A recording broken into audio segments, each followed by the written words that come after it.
Башынан окучу. Башынан окучу.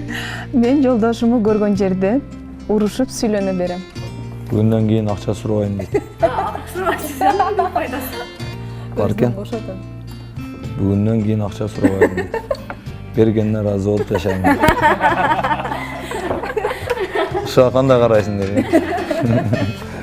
Жигитим бар деди, же күйөөм бар деди. Аны көрүп жүрөгүм түшүп. Өлүп кетти. Чалбай койдум. Кымбат эле бир цепочканы тандасам, ошону унчукпай эле алып бер. Ал учурашып эле кетип калат. Биз балдыз экөөбүз сүйлөшүп жүрөбүз да. Сени кантип сүйүп калдым де. Машинада отуруп гамбургерди жеп анан кирип кетет эле. Күндө мени багат эле ошентип. Сен уялбай ошону мага айткансың го, мага бетиме тик карап депчи. Биздин таанышыбыз мындай башкача болгон. 2 серия болгон десем да болот. Таанышуу себеби биринчи немеде агент бар болчу го. Агентте таанышканбыз. Агентте считается да таанышканбыз. Ал мага дружба таштап, Моймирден неме болуп, дружбаны принимать этип, анан агенттен сүйлөшүп баштаганбыз. Башкалар кандайсы, ушундай мындай обычный эле сөздөр менен жазсам, саламатсызбы, акуу деп ошентип необычный сөздөр менен жазат эле. Жаза берет элем, жазбайт эле, эч жазбайт эле. Кечке жазат элем, ол салам десем салам деп жазып коет эле, привет десем привет деп коет эле, болду да, ошол боюнча эч жазбайт эле.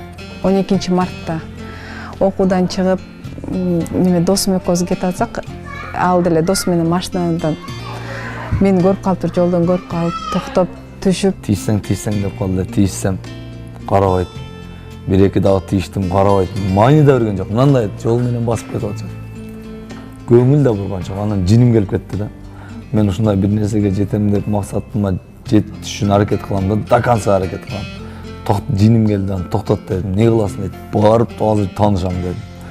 Сен тааныша албайсың деди. Аш токтот десем токтот деп түштүм, эшикти жаптым. Сен айдай бер дедим. Барып тааныштым. Кыздар кандайсыңар деп учурашып, анан деп карасам жанагы кыз экен. Агентте сүйлөшүп жүргөнчү. Агентке кирсең, неме Улан Сыдыков деп калды. Десе анан көп жаза бергенден аны жанагындай игнор кылып таштадым эле, билбейм. Агентиңе кир десе кире албайм да, неме Уландын жанындачы. Анан менде изница жок, мен кире албайм, антем мынтем деп эле качып бердим. Телефон номерин сурадым, бербейт. Эч эле бербей койду. Жигитим бар деди, же күйөөм бар деди, ушинтип алдады да кыскасы. Алдап турганын билбейм да. Анан кийин жана досум биз менен мен сүйлөшүп кыздар менен басып баратам, досум машинадан акырын биз менен бирдей айдап кетип атат. Анан жанагы жерде олдума келип токтотту машинаны. Түштү. Досу здоровый эле. Аны көрүп жүрөгүм түшүп. Уламса колум кое бербей турат да. Телефонума звонок келип калды. Жөнтөмө телефонумду алсам, жандагы досу колумду кайрып эле телефонумду алып, Уланын номерине чалып, анан кайра телефонумду карматып койгон, ага гудок таштап коюпчу. Анан бай жерде багы өзүмчө капа болгом, жанынан балдар өтүп аткан, панда немелерчи, эч кимиси келип, эки колуман карап турса деле, эч кимиси келип, не болтасыңар деген жок да. Анан кийин капа болуп телефонумду алып туруп эле, уламаса кечирип кой деп ал жерде деле баягындай болгон. Бир ай чалып жүрдүм. В общем, албай койду, анан кийин өлүп кетти. Чалбай койдум. Ал кийин эми билсем, ал бизде жанагындай хулиган балдар деп ойлоп калды. Бирок биздин поступкабыз ошондой эле болуп калган да. 2 ай жок болуп, анан Мээримге тойго келип калды. Менин үйүм ошо Мээрим жанында болчу. Классика кийинип алгам да, жасанып алгам, тойго даярданып. Анан барсам эч ким келбей экен, эрте экен. Той элери менен программаны түздүм. Анан эшикке чыгып турайын деп Мээримдин алдында турсам, бир сиңдиси менен өтүп кетип атты. Элиза деп чакырып калды. Чакырып калса, сразу оюма ушул келди. Улан Сыдыков деп сразу тааныганда жанына барып, анан экөөбүз учурашып, ошондо жакшына таанышканбыз. Экинчи жолу ошо 2012-жылдын эле 14-июлда болчу. Чогуу басып, Народный магазинге кирдик. Жанында народ корзинка бар. Анан кирдик, сүйлөшүп, жанында сүйлөп кетип атам, алда сүйлөшүп кетип атат. Продукт алды үйүнө, толук 2 пакет. Сестренкаларым баанда көңүлүн алып, аларга конфет, жанагындай шоколаддарды алып берип, мен чыккыча эле аларды немеге кассанын алдынан өткөрүп, уже сыртта тургузуп коюптур да. Мен чыгып калып эле. Анан номериңди берчи, жакшына таанышайлы деген анан бергем ошондо биринчи жолу. Той болуп атат, менин оюм бул жакта азыр тезирээк бүтсө, чалып сүйлөшсөм депчи. Кечке той кандай болгонун билбейм. Кыскасы саат 12 болсо той бүтсө, баягы номерге чалсам да сүйлөшөм деп. Оюм кечке ошондо болгон. Анан экинчиден кийин таанышканда жакшы кыз экенин билдим. Номерин берип койду, таанышпай койду. Анан кийин сүйлөшпөй койду. Bir жагынан жиним келген, анан бир жагынан жакшы кыз экен деп балады. Ошо где-то 5-6 айдан кийин ошо сегизинчи мартта киного чакырып, гүл берип, ошентип неме кылат эле. Анан эң мага башкача бир неме болгон, бул туулган күнүмдү немеге алып барып, магазинге алып барып, сразу эле таанышканыбызга 3 ай эле болуш керек эле. 3 айдан кийин туулган күнүм болуп калды. Ошондо анда экөөбүз кыз жигит эле эмес элек, мындай эле сүйлөшөт элек. Өзүм тандаган цепочкаларды алып берип, алтын немелердичи. Өзүм эле таң калган.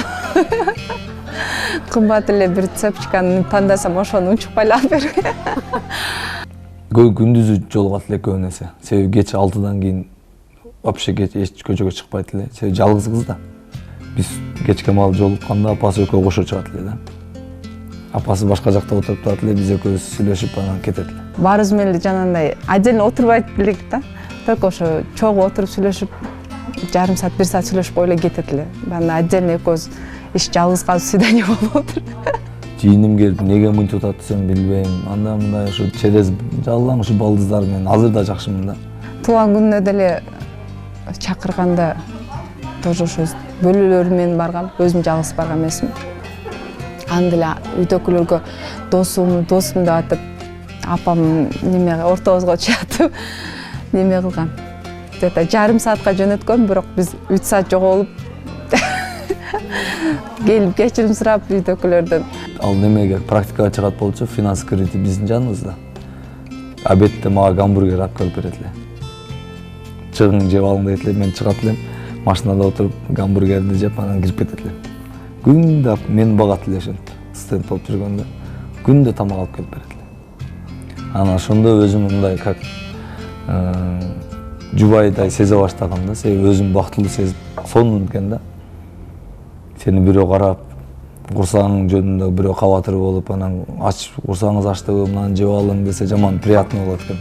Ошол күндөн баштап анан аял кыла турган кыз экен деп мындай серьезный неме баштагам да. Ошо туулган күнүнөн кийин уже более серьезный, уже билбейм, жана немелерди кымбат баалуу белектерди алгандан кийин бул уже бандай кандай десем, өзүм деле ошондон баштап мындай канча десем, сентябрдын аяктарынан уже бандай более серьезныйраак кабыл алганда уландычы. Уже мындай бирок предложение кылбаптыр. Азыр ойлоп карасам, азыркыга чейин айтам, даже девушкам бол деп, же мага турмушка чык деп предложение кылбаптыр. Неге мага предложение кылган эмессиз дей берет. Мындай мага турмушка чык деген сөз болгон эмес. Же болбосо экөөбүз кыз жигит болуп сүйлөшөлү деген нерселер болгон эмес. Мындай сүйлөшүп жүрүп эле биринчи таанышканбыз.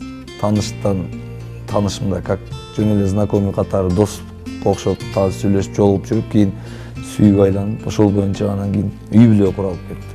Көңүлүмө жагып, мындай жумшактыгы ошентип эле баягында болуп кеттик. Өзүм билбей калдым, азыркыга чейин мындай уланды жиннете берип, сени кантип сүйүп калдым деп. Чынында аябай аракет кылгам, кыйналгам, аркасынан чуркагам, жүгүргөм. Чала берет болчум. Сүйлөшкөнгө ашыгат элем да. Кийин сүйлөшүп уже кыз жигит болуп жүрүп калгандан кийин любимый номерге уланып алганбыз. Ал чала берет, кечке чала берет. Каякта жүрсөм чала берет, сүйлөшөбүз түнкү саат. Тойдон келем, таңкы саат 4-5, ал таң атып кеткиче сүйлөшөт элек. Каякта жүрөбүз, кийин алмашып калган да. Биринчи мен чалчу элем. Кийин ал чала турган болмаган. Агентте СМС катары эле бирибизге мен сени сүйөм деп эле ошентип эле жазып калбасак, анан улам көбүнчө ырдап билдирет эле. Ушу бандай сүйөм деген ырларды көп ырдайт эле жаныма келгенде. Анан мен только жазуу түрүндө Жаным деп койчу десем уялып айтпайт эле, мен айтчы деп зордуктап зорго айтырат элем. Анда бир айтып алып укпай калдым десең айтпагат эле ошол боюнча. Жаман тартынча уялчак элебиз. Көп сүйлөбөйт элем. Ошо улан эле сүйлөйт эле бизде.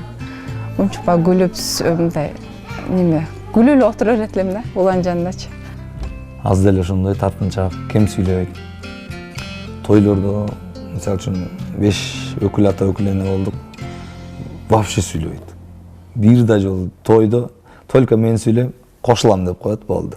Азыр улан айтып коет, сен сүйлөшкөндө башкача элең, аз сүйлөйт элең. Азыр болсо уланга сөз бербейм да. Үйдөчү. Ата-энем деле мына кызды алып берем деп эме кылышчу эмес. Себеби бир кызды айтып жүрүшкөн тууганыбыз болот, Бишкектен болчу.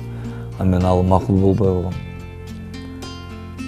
Анан ошол анда өзүң табасың деген өзүм тапканыма каршы болгон жок.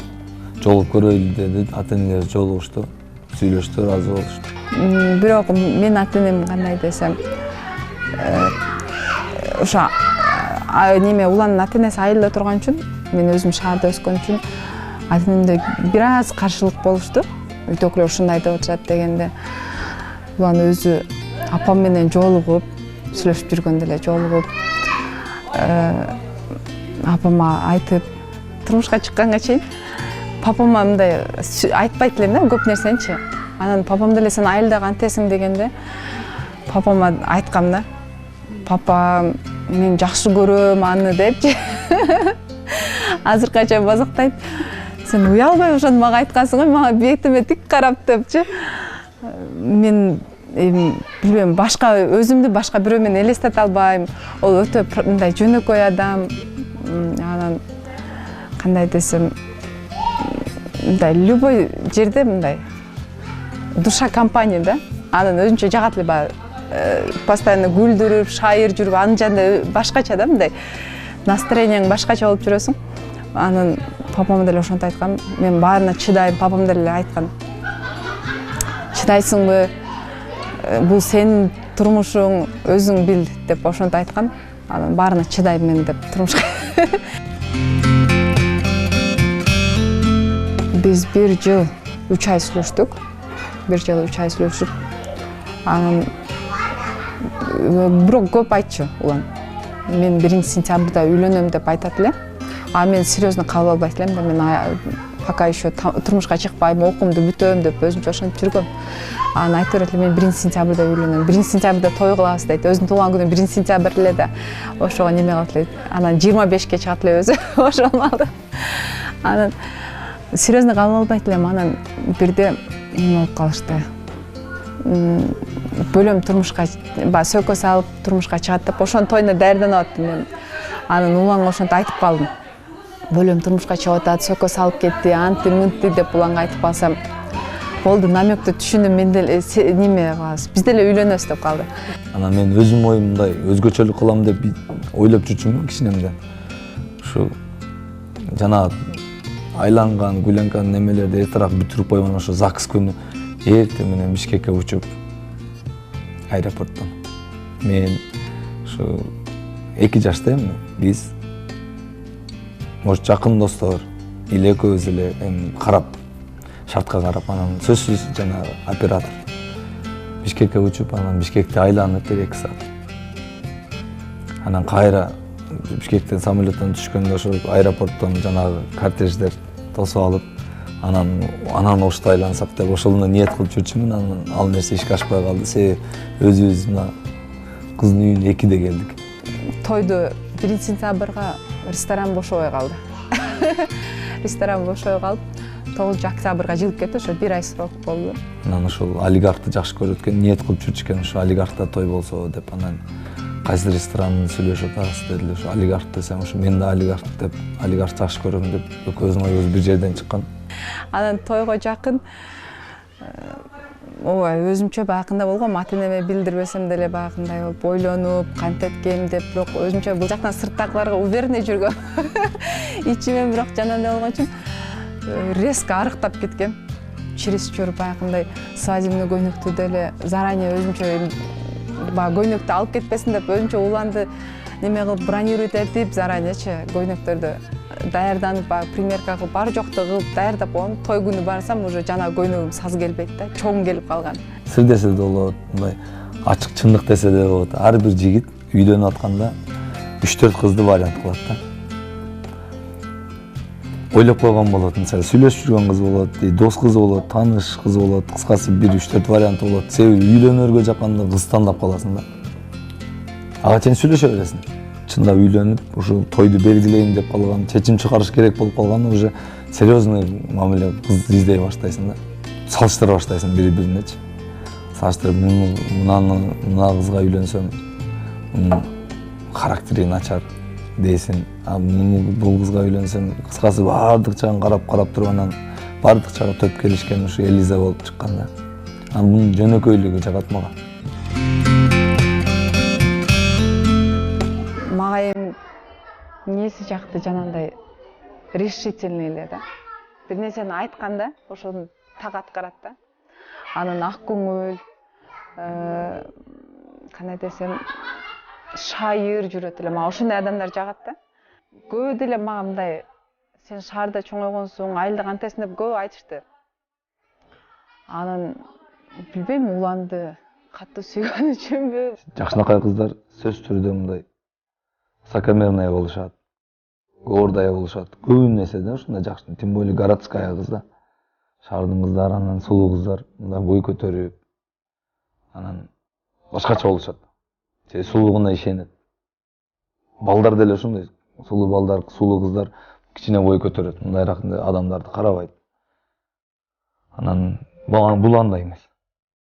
Сулуу кыз, анан вообще жөнөкөй кыз. Анан жубайлыкка татый, арзый турган кыз экен деп токтолуп чечим койгом өзүмө. Бирок адашкан эмесмин деп ойлойм.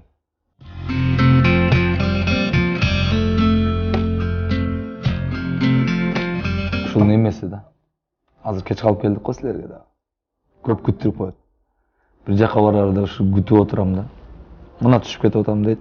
Өз жол экөө сүйлөшүп жүргөндө эле мына келдим, жолугуш мен келдим десем, мына чыгып кетип атам дегенде 1 саат эле да. Азыр деле жашоодо деле ошондой бир жака жөнөп атканда мен турум кеттик дейт. Сен даярданып чыгып атканда айтсаң, мен сразу аркаңан чыга калам. Бети колум жууп эле, мен билесиң, бети колум жууп, кийинем, кеттик. Сабыкшып жасанбайм. Мен уктай берем. Ал жасанып, кийинип, кыскасы бутун кийип атканда кеттик дейт, мен туруп бети колумду жууп чыгам. Кийинем, чыгып кетебиз. Ата экөөбүз чогуу чыксак, менден кийин 2 сааттан кийин чыгат да. Азыр дагы силерге 1 саат, 1 саат кеч калып келдик. Несин айтсам, ошол сразу аткарат да. Азыр үйлөнгөндөн кийин кичине көбүрөөк сүйлөтүп коет. Тең туштарым менен эме алганда ушундай десем баардыгы суктанышат да. Анан желаниямды аткарганда оны алтын балык деп койгом сиз улам дечи. Анан кийин улам айтам, сен сүйлөшкөнүбүздө алтын балык элең, азыр эмне болду десем, сен ошо сүйлөшкөндө эле 3 желанияңды аткарып бүткөн уже. Бүткөн деп ошентип калат да. Анан аз деле аткарат. Сүйүү бул жок нерсе деп айтышат кээ бир адамдар. Анан сүйүүсүз деле турмуш куруп кетсе болот. Анан биз илгери сүйүүсүз эле турмуш курганбыз деп калышат. Биздин ата бабаларыбыз тааныбаган адамды эле алып берип койгондо анан ошо менен жашап кеткенбиз деп. Сүйүүнүн орду чоң деп ойлойм. Себеби сүйүү болсо, анда дагы экөө тең бири-бирине болгон сүйүү болуш керек. Бирөөнүн сүйүүсү жетпейт эч качан. Себеби азыр плюс минустан ток чыгат го. Плюсу болсо, минусу жок болсо, анда дагы чыкпайт. Минусукта плюс жок, жетишпей калса ал да болбойт. Ошо экөө чогуу болуш керек сөз. Эки адамдын тең сүйүүсү болсо, ар кандай кыйынчылыктарды, ар кандай тоскоолдуктарды жеңсе болот. Аябай чоң роль ойнойт деп ойлойм сүйүү. Мен күндүз уктап, түнү жумушта болуп, аялыма көңүл бурбайм дейт. Тойдон келгенден кийин сөз сүйлөшүп отурабыз. Бириз менен тамак ичебиз. Мен 1-де келем, 2-де келем, 3-те келем, сөз тамак кой деп чай ичип 1-2 саат сүйлөшүп анан уктайбыз. Мен жолдошумду көргөн жерде урушуп сүйлөнө берем. Башынан окучу? Башынан окучу? Мен жолдошумду көргөн жерде урушуп сүйлөнө берем. Жок, буга тийиш, сага тиешелүү эмес экен. Мен аялыма белек берип турууну билбейм. Ал буга ичинен таарынат. Жана айтып кеткендей эле жанагындай даталарыбызда белек берип турат. Башка күн жок. Башка күнү жок. Мен жолдошума түрлүп даамдуу тамак жасап бере албайм. Туура эмес. Ар кандай түрлүү тамактар жасайт. Даже андан да көп тамактар жасагысы келет, мен кайчы деп коем. Себеби интернеттен бул өзү күндө бир кыл тамак жасаганды жаман көрөт. Интернетте отуруп эле ушул көргөн нерсесин баягы немелерин эмне кошулат экенин билип алып эле алып келип жасай берет. Попробовать этип көрөт, окшошуп калат, окшошпой калат. Кыла берет кыскасы ар кандай тамак. Ошо акча сурай берет. Неге десең, бул дагы интернеттен тамак көрдүңбү деп коем. Жөн эле кечеңиндей эле тамак жасачы деп коем, болду. Аялым телефонумду текшергенин билип туруп кыздарга жаза берем дейт.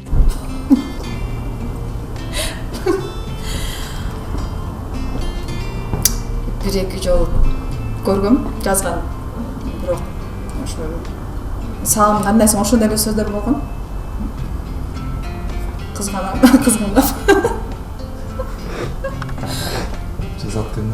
Жазат. Жазчу эле. Азыр жазбайт. Жолдошумун иште экенин билип туруп эле ырчы бичилерден кызганып үйгө чакыра берем. Туура.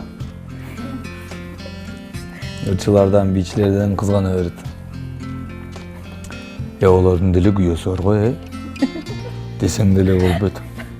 Ол күйөөсү жиндиби же? Мен менен сүйлөштүрүп коюп барып отурабы эле. Ал менен эже менен чоң же болсом карындаш болот десең деле баары кызгана берет. Анан бичилер ол 2005-жылкы кыздар, кызыңдан эле 1-2 жаш чоң кыздар. Ол жаман ойлобосоң деп урушуп коем. Деп болот, ичинде бул аялдын ичинде эмне бар экенин билбесең. Аялым балдарды карап атканын билип туруп үйдө кечке бошсун деп сүйлөнөм дейт. Мен кийимдерин жуубай койгондуктан кир носки менен ишке кеткен учурлар көп болот. Жок, ондай болбойт. Вообще болгон эмес. Мен бир кийимди бир эле күн кийем. Мисалы тойго кийген ак көйнөгүн бир тойго кийип келем, кеч чечем. Эртеси башка кийем. Анан тойдуку мейли бул жакта турсун, залдын кийимин бир эле күн кийем. Залга тренировка барып келем, ыргытам. Эртеси башка жаңы кийип кетем. Аялымы төркүнүнө барбай эле кой деп кыстап эле алып калам. Наоборот, бул менин төркүнүмө жөнөтпөйт. Жок, андай болбойт бизде. Төркүндө эле шайт.